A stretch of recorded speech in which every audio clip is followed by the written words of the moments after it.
Ordinary People, Chapter 17, page 140. He finishes tying the last bundle of newspapers, small, portable piles to be carried out to the street on Monday, garbage pickup day. He gives the knot a yank, cuts off the ends evenly with a paring knife. Some birthday present, Conrad says, leaning on his broom, cleaning the garage. The dust settles around them. Come on, don't be a crybaby. How long did it take? An hour? 1 whole hour out of my birthday when I ought to be blowing out candles, opening presents. Finish the sweeping, then tell me your sad story. He goes inside to make lunch for the two of them, rummages in the refrigerator, pulling out salami, cheese, tomatoes, lettuce, mustard, mayonnaise, 2 cans of beer. Conrad comes in as he finishes assembling the goods on thick, dark slices of rye bread. No mayonnaise on mine, okay? Oh, hell. All right, forget it. I'll eat it. He grins. Jesus, what a birthday.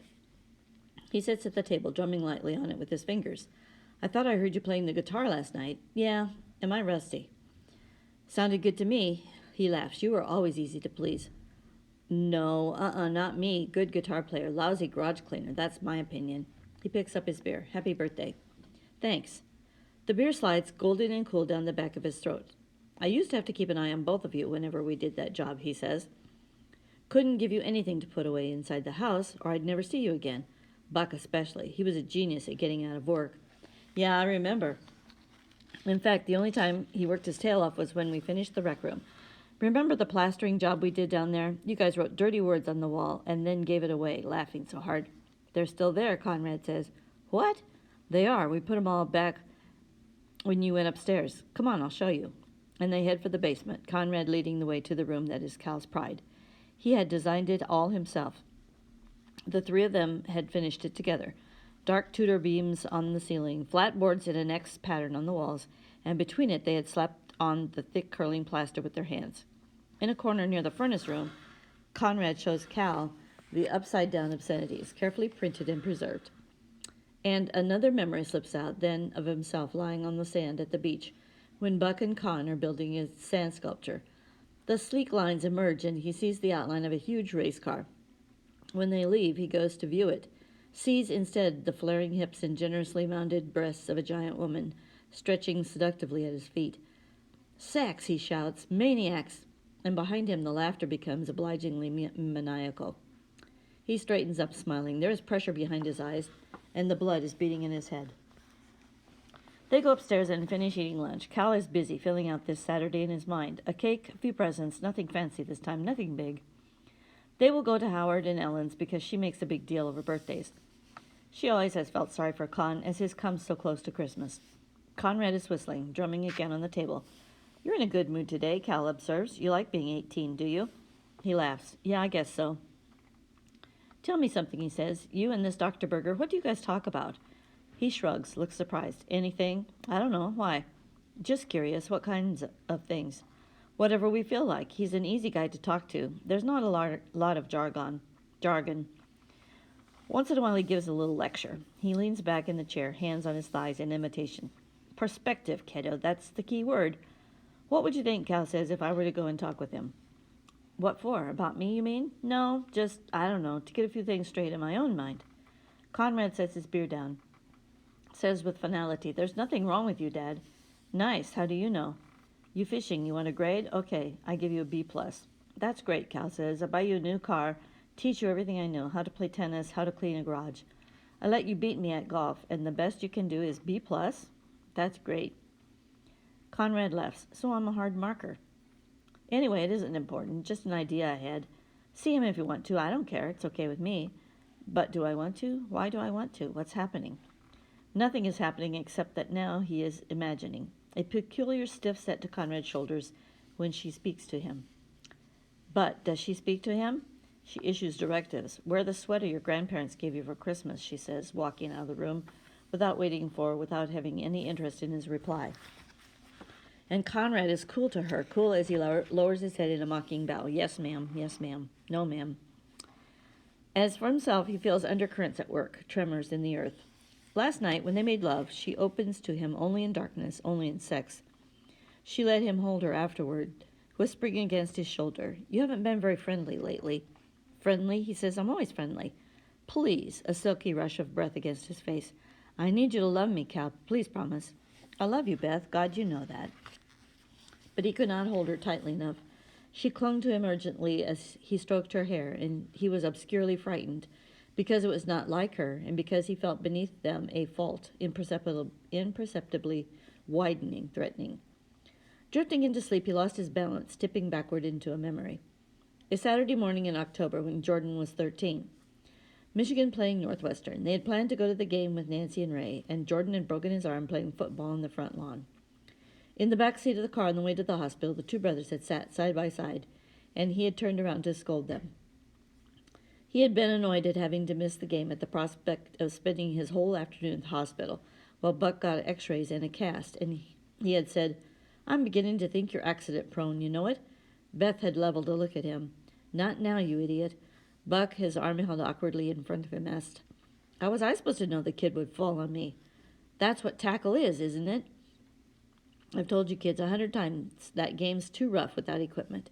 Touch, okay, but not tackle. Dad, we promise we won't do it again." But it had been Conrad, shaken and scared, who answered him, not Buck. Buck had never worried about anything.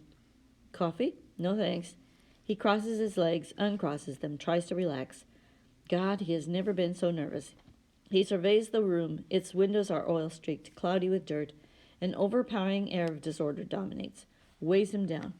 The bookcases are tightly packed with dark, musty-looking volumes. The man sitting across from him has a wild look, primitive man. His hair is a dark and fuzzy halo about his head. His eyes a sharp, stinging blue. All the jokes, the stereotypes of psychiatrists fled his mind. They are mad. Their children are mad.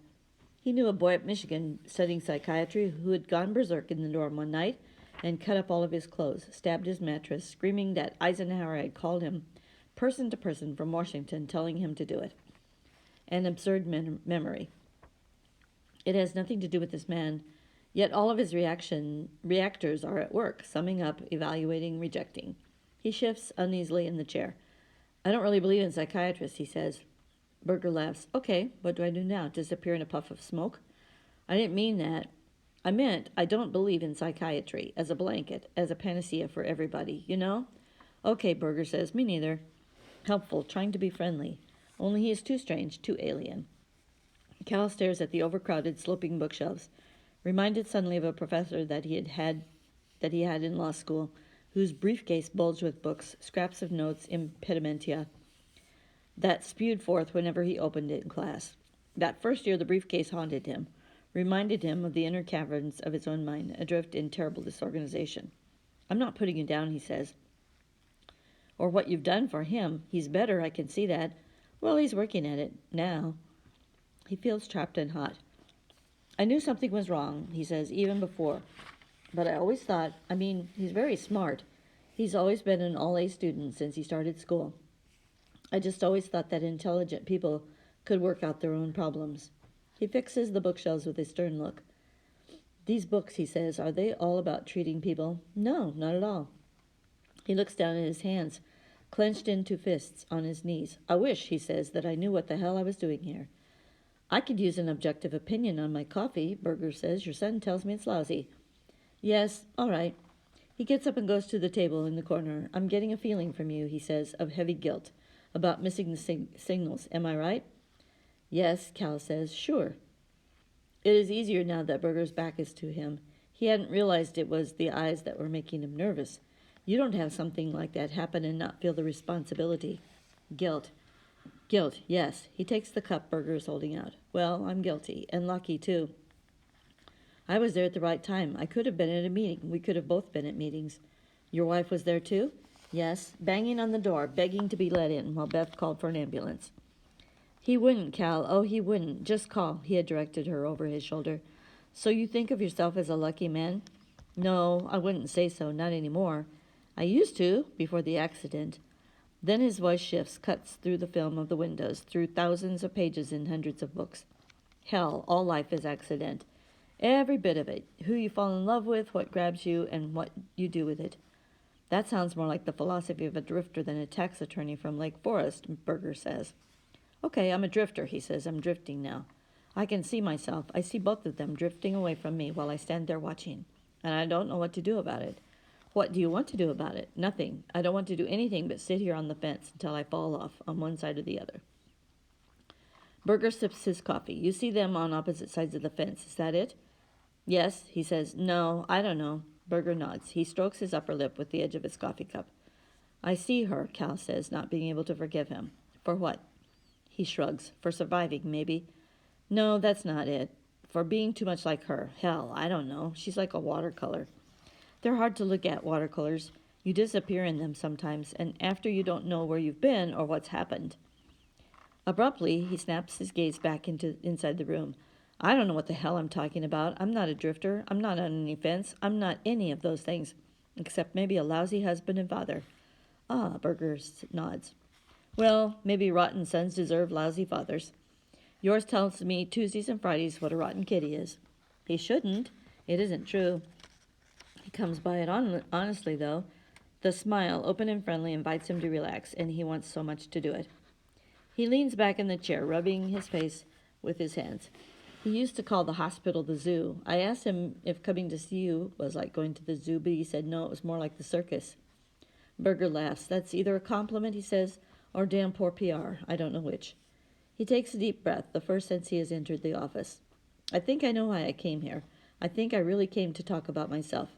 Okay, Berger says, why don't we do that?